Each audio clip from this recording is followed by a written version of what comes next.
For those leaders, I'll tell you that the first thing that you need to do is just take some time, take a deep breath, because you're right. You probably are strong, and you probably have had to be strong because of your situation you grew up in. And that's one thing I won't ever discount. A lot of people came through some situations where they just had to be strong, where they had to be as strong for their siblings or strong for their families, or they came through whatever the situation may be.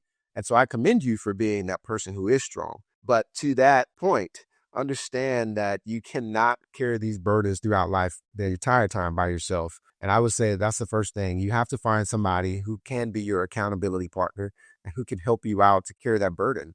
And I think that's what it means to rise through it. It's find somebody who can collaborate with you to help you through your situation. Of course, you're helping them through it as well. So I think to answer your question, it is tough, especially when you're talking to somebody who's had to battle through things in their life.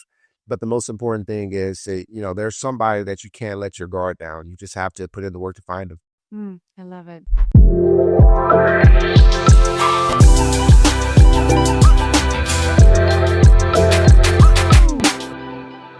Hello, everyone. Today's episode is with intention to explore what resilient leadership looks like when strength is redefined, how leaders realign when public success hides private depletion, and how choosing service over ego allows both leaders and families to rise.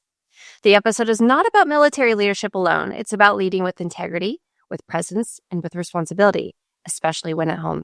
Today's conversation is about what happens when leadership looks strong on the outside, but it feels empty on the inside, and how real resistance and resilience begins when we stop performing strength and start leading with presence, honesty, and service. This episode is especially for anyone carrying invisible weight while you're trying to show up well for others. Today, I have Olaolu Ogunyemi.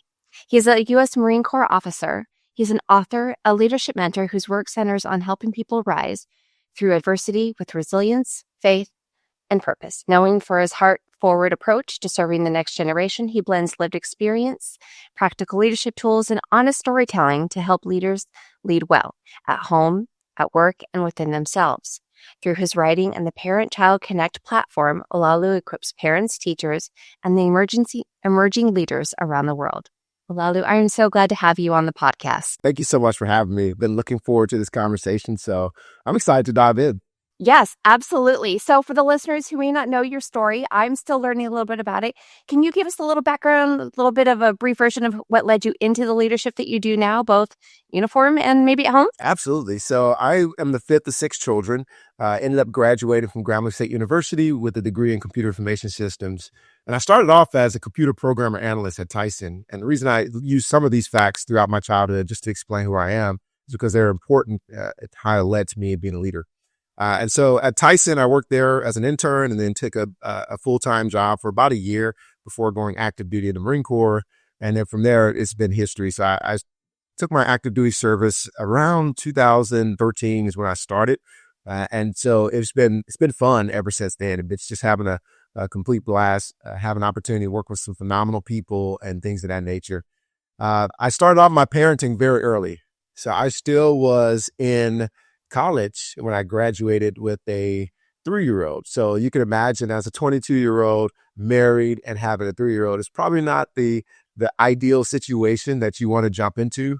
And so I had to learn how to be a father at a young age.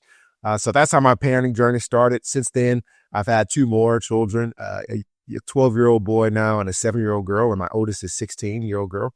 And so they've really taught me how to be a better version of myself and to be a better leader. So that's what's led me to this point. I'm a family man. Like I said, I grew up in a large family, and we're all about building teams and trying to grow and develop each other. Oh, that's amazing. You know, what a blessing. I have 2 boys myself. I have a 21-year-old now and a 16-year-old. And I have 2 others actually who I claim as my own, even though I share them with others as well. But being a parent is such an amazing thing. And you're right. There is something about, whether you start young or you start old. I think we're all just, we're learning as we go, right? That's just the journey of it. You've spoken about balancing military service, though. The deployments, the fatherhood, and how all of that goes into it. Before things began to strain internally, though, what was your strength and what was that leadership like and what did it mean to you? Yeah, so before all the deployments and everything, I think the strength I found was just in the moments that we had together, specifically with my family. I learned that really just trying to feel like I'm being present for them and really giving them the things that they need, not just what the things they need, became more important to me. I started off, again, as a young parent, I thought that the most important thing for me to do was to give them everything I've never had, and that was like, so I'm trying to buy them things because I got a bunch of hand-me-downs. I was a fifth six. And of course, the baby, he got taken care of. That guy was wearing Jordans by 3. But me, I was still wearing holy shoes and hand-me-down clothes and things of that nature. And so I was like, okay, I want to make sure that my children had more than I had growing up. And I was thinking that that was going to be the way, but I truly found strength once I released that expectation, trying to do these big home run moments. I replaced them for just simple conversations, reading, and enjoying just being out, rolling in the grass and things of that nature. That's how I found my strength, really as a leader and a parent at home. Yeah, that time is so valuable. How many deployments have you been on so far? So I've done 3 deployments away from the United States, and then several more, month long or 2 month long stints, really doing exercises within the United States. Wow, that's incredible. Very difficult to share that time when you're doing a lot of that work too. So kudos. When you think back at that invisible weight that you had to carry that others couldn't see while you were doing all of it, what shaped you how you showed up and how did that look? Yeah, so the first thing I had to learn is that you don't have to be the strong guy. And that I had to learn that the hard way. And when I say that, it was a moment when I was like legitimately sitting on the floor with my head in my lap, like sobbing. That's when I hit my moment when I was like, okay, there's something going on and I need to find my peace, need to find a way through this. And it was after my son, he's diagnosed with complex partial epilepsy. We had just had a miscarriage. Our AC had just broken. So all these things that I felt like I could control. And I've always viewed myself as the guy who's also going to be strong and be there for others. But then I sat there in my room thinking, well, I can't call anybody because I don't want to burden them and I don't want to get on their nerves. I don't want to bring their day down because they're used to calling me and me lifting them up. And so I had to learn. And luckily I have brothers who surround me in those moments and said, especially one of my brothers, Joshua, the older, he said to me, he's like, dude, how are you doing? And I was like, oh, I'm good, man. Bria and the kids, we're working through this. And I go through this whole spiel that I normally would go through. And he's like, I don't think you heard my question. I said, how are you doing? He's like, I'm great, bro. I'm awesome. And he's like, nah, let me tell you, brother, I can tell you from experience that what you went through and what you've been going through here in this moment has been traumatic for you and your family. And so if you think for some reason I'm going to believe that you're just okay, you're good, you're happy, then I know you're not. And that moment helped me start be open with my communication. And that night, that was when I finally sat down and was like, yeah, this, I'm not okay. I'm putting on this front and I'm just carrying these things, but I don't have to carry by myself. I think that's such an honest conversation. No matter what position you're in, whether you're military or whether you're even, working from home, I think women we're there to nurture, we're there to take care of our family, and men, you're there to provide. And that's kind of been how men were raised, and to be so stoic. So, that is such a difficult thing. And it is impressive to see the men that are growing up in this world really, in order to be more vocal about that. I think that's what is making a good leader and a good man anymore, is really being able to share that so we can all embrace that. I have to ask though, that's all very personal. Was there a moment when you realized that like maybe you were succeeding publicly, but inside with all of that, I mean, you can't carry that into the field with you. How did you separate that? And really, how did you handle that struggle between private and public? Yeah, that's a great question. And I have to be honest with you, I think what I did is I almost looked at everything as a mission. And that's a strange way to look at it, but that's how I did it. And that's how I was able to cope with it. And I believe what it caused my family, specifically my wife, who's going through these things obviously as well, to feel like I was just disconnected, completely emotionally disconnected from the situation. And honestly, she got the impression that I didn't care. Where in reality, I was just looking at it as a mission. Okay, if my son is sick, I know I have to keep watch on him overnight to make sure that whatever's happening, if he has a seizure, I can get to the room very quickly. At work, I know I have a work to do from, whatever time we're going out to the field or whatever time we get back or whatever our day-to-day schedule is. So I know I have to do that. So everything became very mission oriented instead of emotions. With my oldest daughter, even I was talking, spending time with her. I'll go to the park and I'm like, okay, we're going to be here for an hour.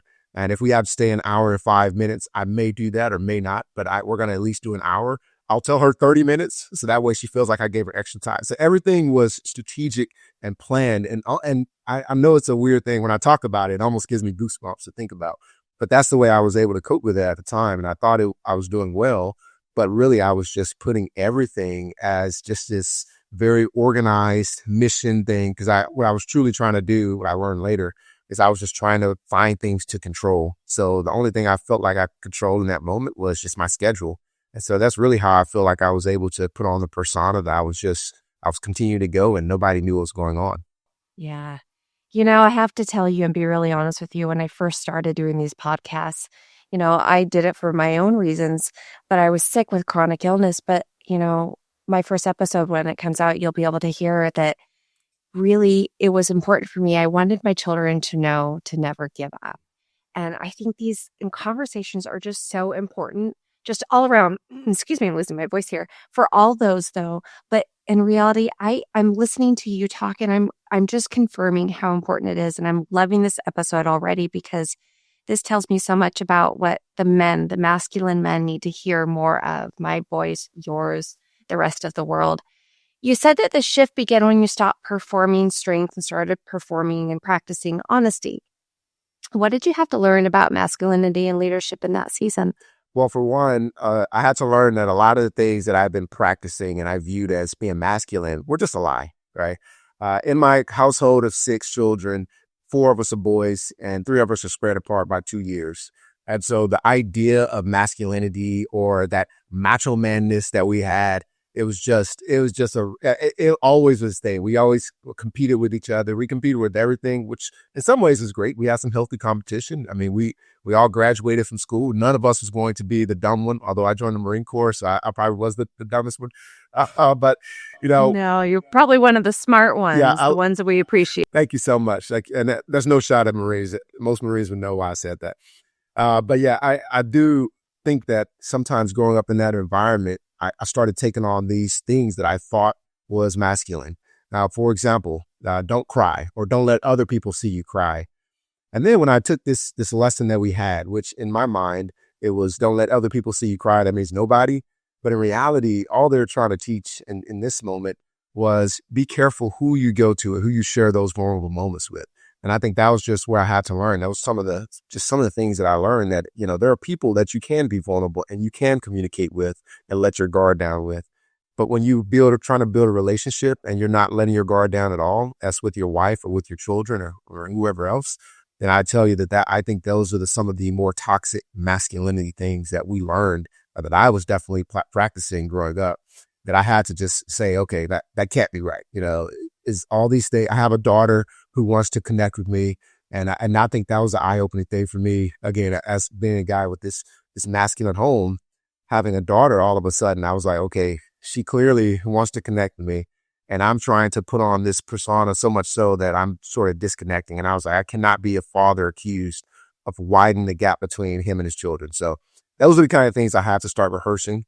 And that's how I came to the conclusion that I had to forget some of these things that I may have learned.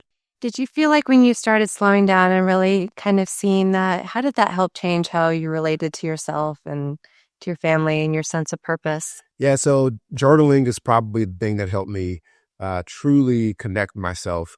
And when I say that, it's because that was my way of seeing who I was. You look in the mirror and you see the things that you want to see, right? So if you spend hours in the gym every day, you look in the mirror, you start to see results of that. And I think that for me, as a man, that's one of the things I was looking at. It's like, okay, I can physically see how I am. I can physically see a smile on my face. I must be great. But when I started journaling, and especially when I started going back in the pages in my journal, I'm like, whoa, who is that person? So I think that's really what helped me out. It's having the ability to truly see who I am based upon what I was writing in that moment. And I would encourage people, especially men, because a lot of men, I know they don't like to journal. Even if you have to put it in your phone, I have a notepad in my phone that I truly do most of my journaling in. And I encourage men all the time to take some time and just write how you feel, happy, sad, disappointed, no matter what the emotion is. take time to write to yourself. So that way you can, number one, see who you are and know who you are. And number two, see how you've progressed or maybe regressed in some areas. And I think that's truly what helped me out. Yeah. I actually there was a study that I just read about that when you actually are writing, specifically in blue versus black pen, interestingly enough, your brain doesn't read it in the same way. And so you start to memorize and you start to actually process it differently so you can embrace what's actually being written. So, with all that journaling, is that how your book started? I know you said that you've written a couple children's books and you have another one on the way. Is that how that process? That's exactly how that started. It started off with me writing to myself and then doing research to learn more about how to be a better version of myself. And then, of course, I started looking at my notes. I started looking at things I'm researching. And just like for my children's books, I started thinking, man, there's somebody out there who may need what I have. Somebody else is having the same struggle that they're working through. And perhaps if there's only one person who picks up my books, then they have the ability now to pick them up and learn from them. And so that's how my children's books came about. The first one is actually called Crow from the Shadow, and it's probably my favorite. It's also the one that won the award. So that's not why it's my favorite, but it's my favorite because it came from a personal space. Really, it's because the book is called Crow from the Shadow, and the shadow is loosely defined as a person, place, thing, or that tells you that you can or cannot do something. And so in this case, the shadow's saying that he enjoys wearing blue, he enjoys reading, he enjoys playing sports, and so on and so forth. And throughout the story, you see the shadow saying, oh, no, you're not supposed to do that, or you can't do this, you can't do that. And so that came from a personal place for me because that internal critic, that sometimes external critic tells you what you can and can't do, the statistics that you say that you're just going to have to overcome. And at times we just sort of follow these statistics and say, that's what we're going to do. But in reality, that shadow, whatever that is for the reader, is what truly allows us to know that we can overcome the shadow and truly determine our own future. And so that's how I came to writing. It just came from a time of writing about myself and learning about myself and then applying that to the books. That's amazing. And you said it won awards. Give yourself a pat on the back. And what award was that? I said, give yourself a pat on the back.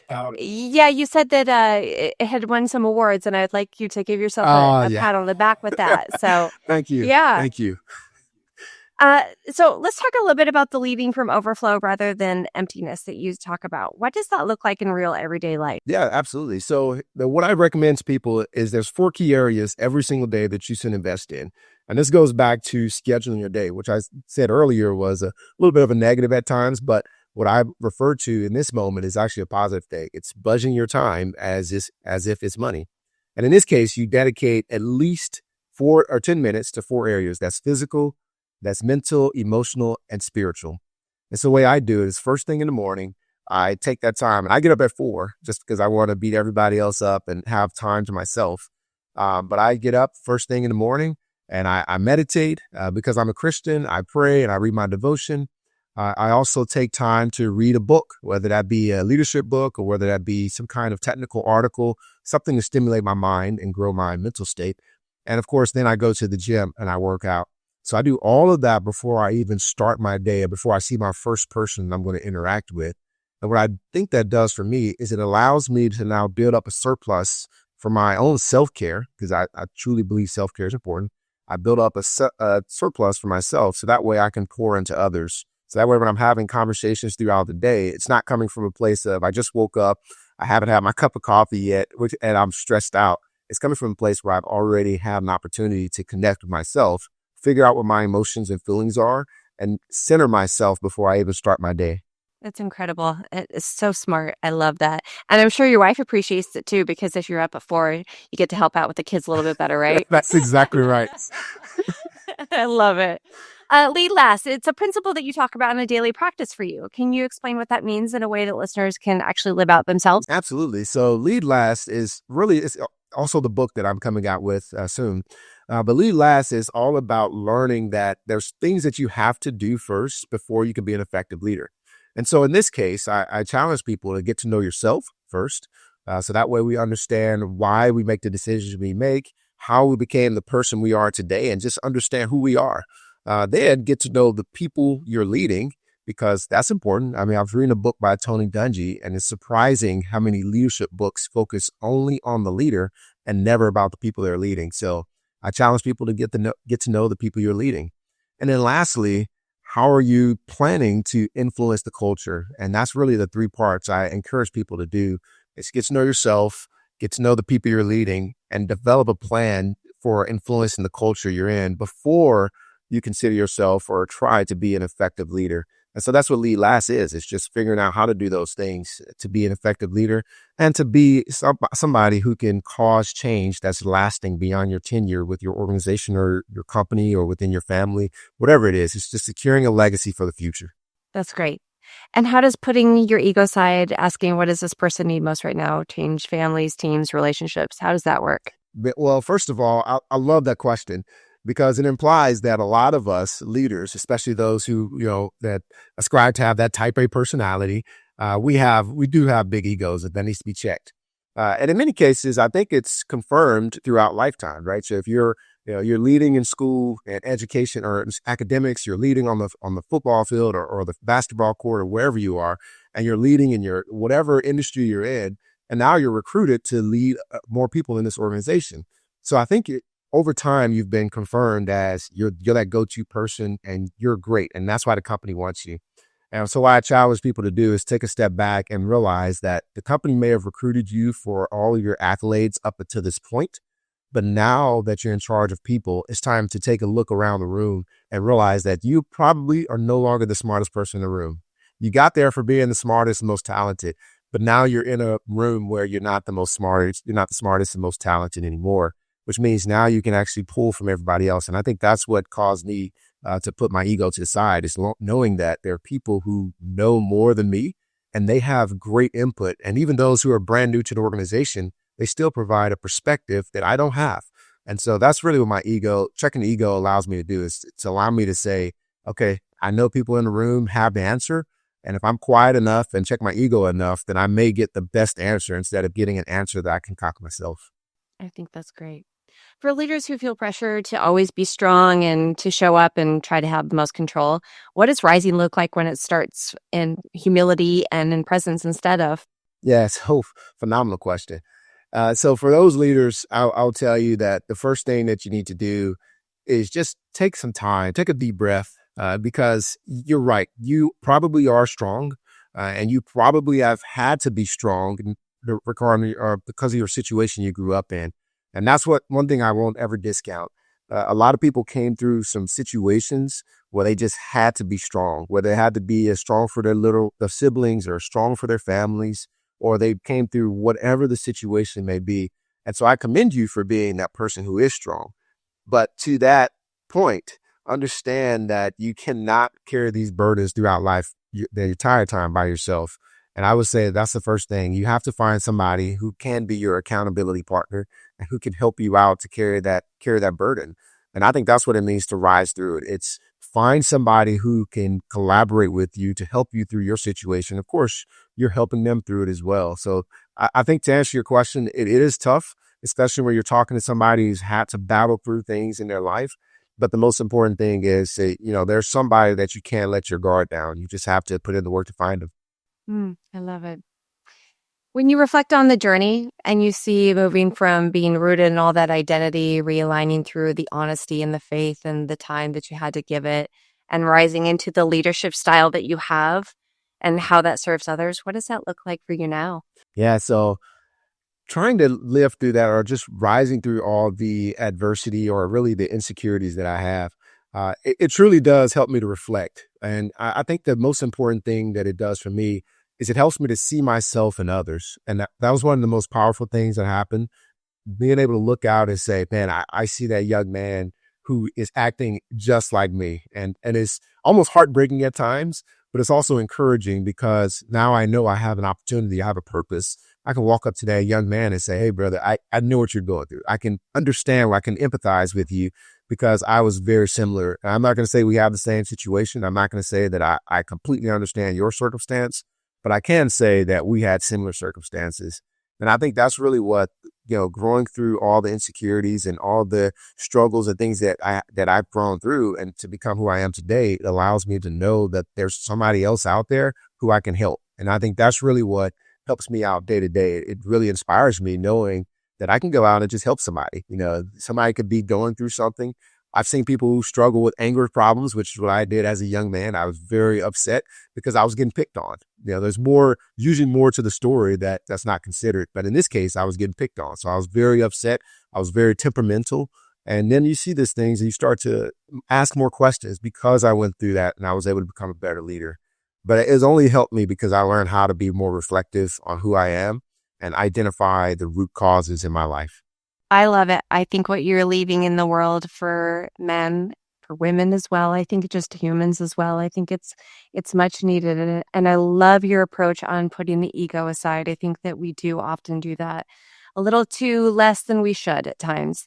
As we close, I always ask this question to my people that I interview. So what is one question or one small action that you would invite listeners to take with you in the week? So if they want to lead better, especially with the people that they love most. Oh, absolutely. So the one small action I would challenge people to do is get into somebody's world today.